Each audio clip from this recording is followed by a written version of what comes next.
What is an insight? It's a sort of organized anarchy. No.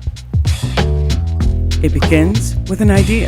That you can just peel back and peel back and peel back. It's a story of our experiences, a story of our identity. They all wanted to do the right thing, but nobody was telling them how to do it. It's a conversation with our past, a lens into our future. We use these technologies without really thinking about them. It's an expression of our thoughts, an expression of our creativity. Well, we don't have labs.